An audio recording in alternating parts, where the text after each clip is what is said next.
ایک دیہات میں بچہ فوت ہو گیا، جنازے پڑھانے والا کوئی نہیں تھا، بغیر جنازے کے دفن کیا۔ 5 دن کے بعد ایک اللہ والا آدمی آیا تو بچے کے قبر کو سامنے کھڑے جنازہ پڑھ، ٹھیک ہے، اچھا کیا اس نے۔ داڑھی پر سیدھی ایک مشت، بہرحال کوشش یہ ہے کہ ہر طرف سے ایک مشت ہو، ورنہ سیدھی تو کم سے کم ایک مشت ہو۔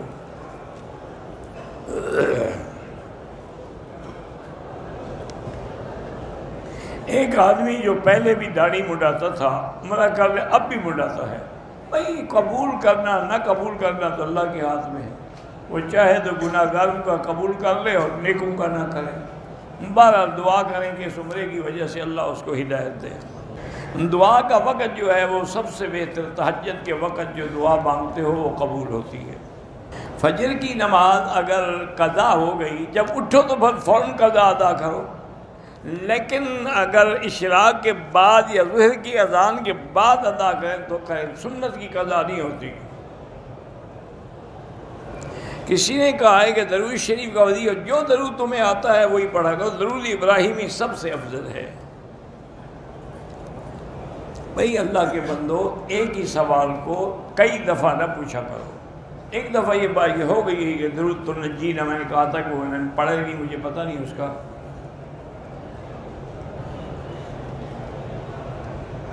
میرے گھر والوں نے ڈرا دھمکا کے زبردستی مجھے باہر کے ملک پیپر بھیجے طلاق کے۔ میری نیت نہیں تھی، میں نے دستخط کر دیے۔ میری بیوی کو جب دستخط تم نے کر دیے تو نیت کیسے ہوتی ہے؟ بھئی جب تم نے پڑھا قانون کو تبھی تو دستخط کیے نا، نہ کرتے تم دوسرے ملک میں بیٹھے ہوئے تھے، تمہارا کیا بگاڑ لیتے؟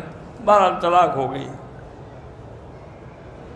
میں پاکستان سے آئی ہوں، میرے بھائی کا کہا اس کو کہو کہ درود شریف اور استغفار زیادہ پڑھے، اللہ برکت دیں گے۔ کہتے بہت سارے لوگ قابل اعتراض چیزیں آپ سے پوچھتے ہیں، آپ ان کے جواب نہ دیا کریں۔ میری بیٹی میں مجبور ہوں، اگر میں جواب نہ دوں کہیں گے جی ہماری پرچی تو ختم کر گیا، جواب ہی نہیں دیا، اور اگر جواب دوں تو پھر یہ ہے کہ ان کو تکلیف ہوتی ہے۔ ایسی شریعت میں کوئی شرم نہیں ہوتا۔ حضور صلی اللہ علیہ وسلم سے بھی عورتیں آگے ذاتی مسئلے پوچھتی تھی۔ میرا بہنوئی جو ہے وہ اپنی بیٹیوں اور بیوی کے حقوق پورے نہیں کرتا، اللہ اس کو ہدایت دے۔ ان کی بیٹیوں کو کہیں کہ وہ روزانہ 2 رکعت نماز پڑھ کے اسی نیت سے دعا کریں۔ آپ نے ننھیال اور دودھیال گھر والوں کے اللہ سب کو خیر و عافیت نصیب کرے۔ طواف کی حالت میں بچے نے پیمپر میں اگر پیشاب کر دیا کچھ نہیں ہوتا، بس اس کو اتار کے دھو ڈالو، اب پھر طواف شروع کرو۔ میری والدہ کو حضرت لاہوری کی خواب میں زیارت ہوئی، اچھی بات ہے، اللہ والوں کی زیارت ہونا اچھی بات ہے۔ اگر آپ مسافر ہیں پاکستان سے، اکیلے پڑھیں گے تو قصر پڑھیں گے، پوری کیوں پڑھیں گے؟ مسافر ہیں آپ، امام کے پیچھے پڑھیں گے تو پوری پڑھیں گے۔ اور قضا نماز اگر سفر کی قضا ہوئی ہے وہ بھی قصر پڑھیں گے، اگر گھر کی قضا ہوئی ہے تو پوری قضا کریں گے۔ چھوٹا پیشاب کثرت سے آتا ہے، بار بار آتا ہے، کپڑے پاک نہیں رہتے، بہرحال اس کو احتیاط کرنی ہوگی۔ ہر نماز کے لیے وضو کریں، اگلی نماز تک وہی کافی ہے، لیکن احتیاط کریں کہ قطرے جو ہیں مسجد میں نہ گریں۔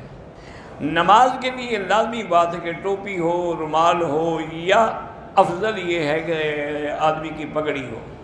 سر ننگی نماز پڑھنا بغیر عذر کے جائز نہیں، یعنی کپڑا بھی ہے لیکن نہیں پہنتا، پھر نماز مکروہ ہے۔ ایک ہے کہ ایک آدمی کے پاس سر پہ اوڑھنے کا کپڑا ہی نہیں ہے تو پڑھ سکتا ہے۔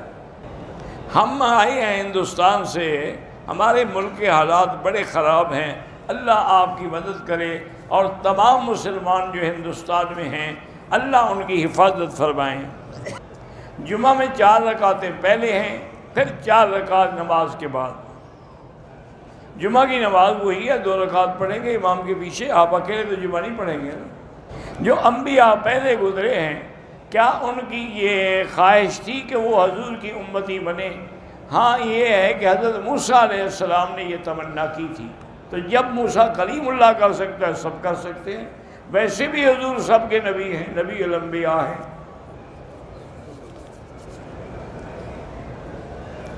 داڑھی رکھنا واجب ہے اور منڈانے والا فاسق و فاجر، اور کیا تفصیل سے بتائیں۔ اگر کسی بینک کے کیشیئر سے آپ نے قرضہ لیا، آپ کا عمرہ ٹھیک ہے، آپ اس کو قرضہ ادا کریں۔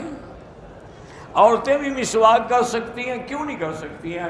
تو برش استعمال کر سکتی ہیں، مسواک بھی کر سکتی ہیں۔ سورج نکلنے سے پہلے تو فجر کی نماز آپ پڑھ سکتے ہیں، لیکن سورج نکل آئے تو پھر نماز نہیں ہوگی، اور روزانہ لیٹ پڑھنا ناجائز ہے۔ اگر کوئی آدمی بدعتی ہے زکوٰۃ، اگر وہ قبروں پہ سجدہ کرتا ہے تو پھر زکوٰۃ نہ دے، ویسے بدعت کرتا ہے دے سکتے ہیں۔ اگر کسی شیعہ نے کھانا پکایا وہ بھی آپ کھا سکتے ہیں۔ یہ سارے مکے میں آپ کافروں کے پکے ہوئے نہیں کھا رہے ہو، یہ جو آپ کھاتے ہیں پیزا اور اس کے بعد یہ کنٹیکی، یہ کہاں کے ہیں؟ سب یہودیوں کا میٹیریل تو ہے۔ ایک عورت نے خلو لیا عدالت سے، پھر جرگہ بیٹھا، انہوں نے بھی عدالت کے فیصلے کے بعد یہی کہا کہ طلاق ہے، تو عدت تو اس کی وہاں سے شروع ہوگی جس دن اس کا پہلا فیصلہ ہوا تھا۔ بہرحال کسی بھی مسجد و بریلوی کسی کی خیرات بھیجا کریں۔ اگر دودھ ابل کر گر جائے کیا اتفاق ہے؟ کوئی اس سے رزق کا کیا تعلق ہے کہ رزق کم ہوتا ہے یا زیادہ ہوتا ہے؟ غیر ارادی طور پر غصے کی حالت منہ سے نکلے ہوئے الفاظ اللہ کی نہ بالکل ناشکری ہے، استغفار کرو، اور جب غصہ آئے تو اعوذ باللہ پڑھا کرو۔ نماز جنازہ جوتوں کے ساتھ قبرستان میں قبر پہ کھڑے ہو کے پڑھا جا سکتا ہے؟ ہاں پڑھا جا سکتا ہے۔ اگر آدمی جنابت کا غسل کر رہا ہے اور اس کے بدن کے پانی کے چھینٹے ڈال رہے ہیں بالٹی، وہ پانی پھر ناجائز ہے۔ رخصتی کے بعد دلہن کو دودھ پلاتے ہیں، بچہ گود میں دیتے ہیں، یہ سب بدعتیں ہیں۔ زکوٰۃ کے پیسے تھوڑے تھوڑے کر کے دیں تو جائز ہے، اکٹھے دیں جائز ہے۔ اگر بیماری موذی ہے، متعدی ہے، جیسے کہ نعوذ باللہ ٹی بی ہے یا ایڈز ہے، تو اس کے برتن الگ کر دینے چاہیے۔ فجر کی اذان کے بعد جماعت میں اتنا وقفہ ہو کہ آدمی سنت آرام سے پڑھ سکے۔ حمل کے دوران میں اگر رمضان کے روزے چھوڑے ہیں تو وہ آہستہ آہستہ ایک ایک کر کے قضا کرو۔ وبائی امراض کے لیے سورۃ تغابن کو 1 دفعہ پڑھیں، 3 دفعہ پڑھیں، اللہ کا قرآن وبائی امراض ٹل جاتی ہیں۔